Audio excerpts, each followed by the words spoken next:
Hey guys, it's aquaisyummy, and today I'll be showing you guys the best paths to go for Rengar in Season 11 and how to execute them perfectly. The first clear is the most important part of the game, so you'll want to practice it until you get it perfect. The first and most basic clear is the full clear from red to blue. You're going to want to be doing this clear if you have a really volatile lane on the blue side and want to gank them early. Starting off, you're going to want to hit the blast cone at 123 with your Q enabled to get 2 free stacks of ferocity so your clear is a lot faster.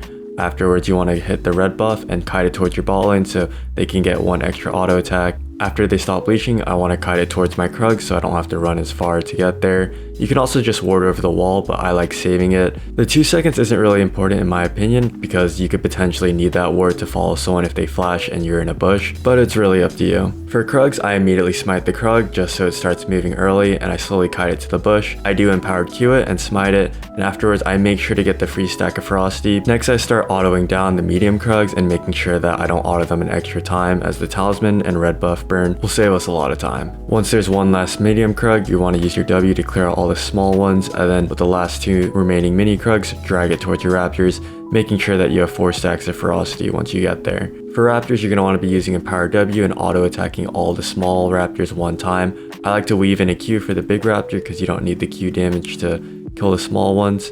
I like to also keep 1 small raptor alive so that I can kite it towards wolves more easily and keep my stacks of ferocity. Once you do wolves, you're going to want to use all your abilities on the big wolf. Afterwards, auto attack the small wolf 1 time, and then once you get 4 stacks of ferocity again, you should just empower W and it'll just kill all the wolves and you can just run to blue without even worrying. Afterwards, when you get to blue, you want to save your E so that you can E the GROMP, because you want to be doing them at the same time with your W and empower W. Always make sure to get the free stack of ferocity when you're at 0 stacks. This will make you clear a lot faster, and allow you to have 4 stacks once you finish and go to crab. I generally like to juggle my auto attacks between both blue and GROMP, but I do make sure to smite GROMP so that I can drag the blue over to SCUTTLE and maintain my 4 stacks, enabling me to empower E it and break its shield, so it's 20 times easier to take. Just now, the vision plant spawned a little bit late, but normally I like hitting it to see if the enemy jungler is trying to contest the SCUTTLE. You don't always have to hit it if you don't want to show the enemy team where you are, but I generally still always hit it. You can also do this path with a slight variation where you actually level 3 gank mid. In this scenario, it's really important that you make sure that you have 4 stacks of ferocity after you finish raptors, as ganking mid without 4 stacks is basically just wasting time, as it generally never works. So back to the idea where you keep 1 small raptor alive, you're going to want to kite that raptor to the mid lane and making sure that you have the most amount of time to possibly use your ferocity ability. Most of the time you won't be able to empowered Q out of a bush and get the free stack for another empowered ability, so most of the time I just walk up to the laner, empowered E flash, and most of the time they don't have the reaction speed to react to it, so if your laner has CC as well, it should just be a free kill. These ganks are really good at catching the enemy off guard and also punishing the enemy mid laner if they're playing a little bit too aggressive. Next, we have the full clear from the blue side to the red side. Once again, you're going to want to be doing this if you have a really volatile lane on the red side, or you have prio so that you can get scuttle crab easily. The blue clear is a little bit tricky. In order to get the extra stack of ferocity, you have to go to the very tip of the bush so that you don't jump, and cancel your auto attack while you're in the bush to get a free stack. Afterwards, you want to go on the other side of the blast plant and at 123, Q it, and start hitting the blue buff with your top laner. You're going to want to be dragging the blue buff to your GROMP, just always decreasing the time it takes to get in between camps will slowly make your clear a lot faster and make sure that you get to scuttle on time. After blue, you're going to want to immediately smite the GROMP so that it starts walking to you and kite it towards the bush. After getting 4 stacks of ferocity, make sure you empower Q and use that movement speed to get to the bush faster. This will make the clear slightly faster, and every millisecond really does count on your first clear, so make sure you do this perfectly. Once you get to wolves, you're going to want to be focusing the big wolf and using empowered W on them.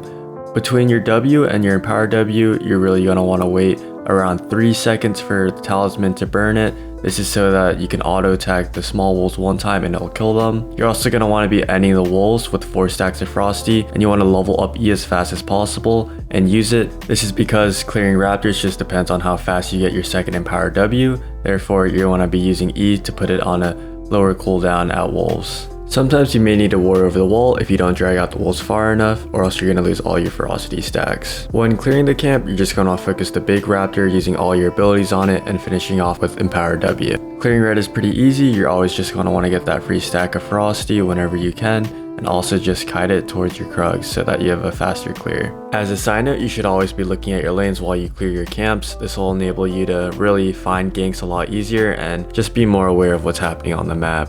When I clear KRUGS, I really just think of two main concepts. If there's a big golem, I'll always empower Q it, and if there's 2 to 3 medium KRUGS, I'll most likely empower W it.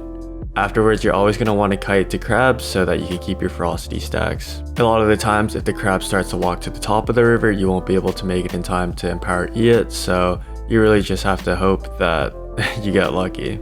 It's at these times that prio is extremely important, so if your bot lane and your mid lane don't have prio, and the enemy jungler is contesting the scuttle, you may just have to back and go for the top scuttle. This is why choosing your pathing at the very beginning of the game is super important.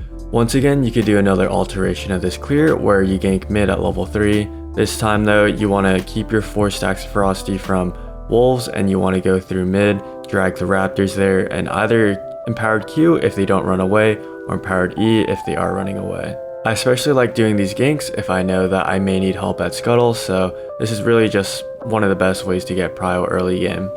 Now there's also another variation of the full clear where you do 3 camps into an invade.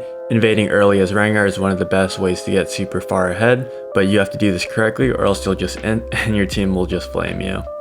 The most successful way I found to invade is first evaluate if the champion is even invadable. A champion like Karthus clears so fast that sometimes you'll get to the buff too late.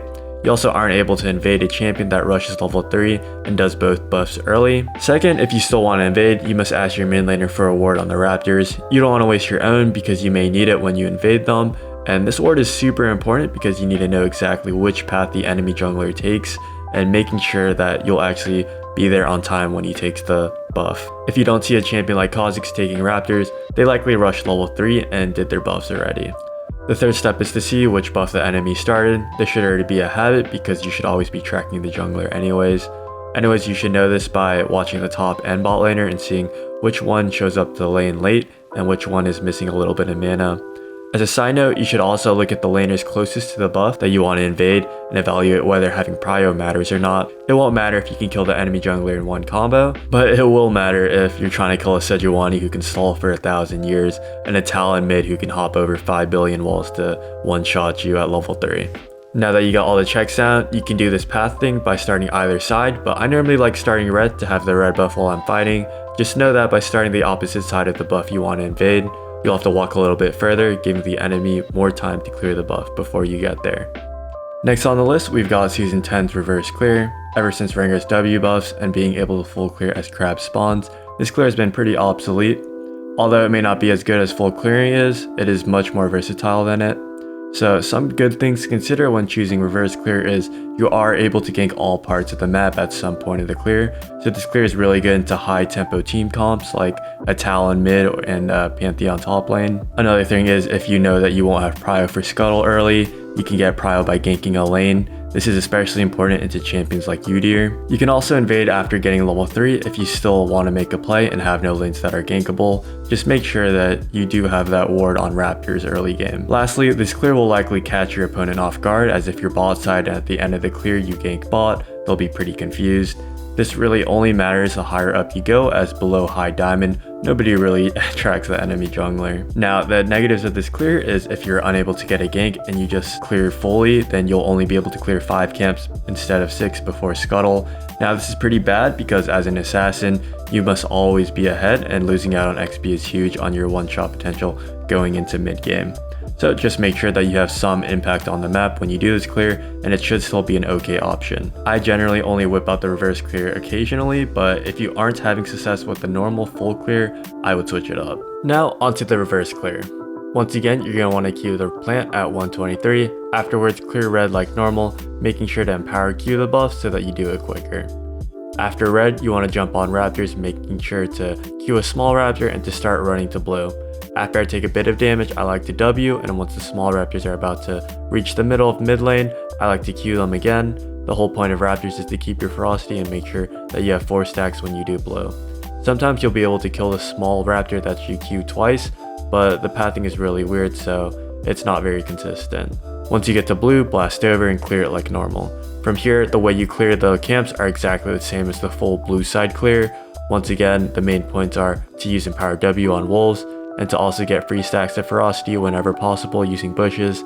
Throughout the clear, you should be looking at your lane, seeing if there's an opportunity for a gank, and if there is, to skip your camps and to go help.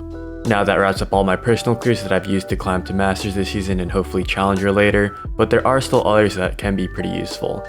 Rengar is one of the strongest champions at level 1, so you can invade at level 1 with your team and steal their buff. Afterwards, you can choose to take another camp or go straight back into your jungle for your buff if you think the enemy jungler will try to invade.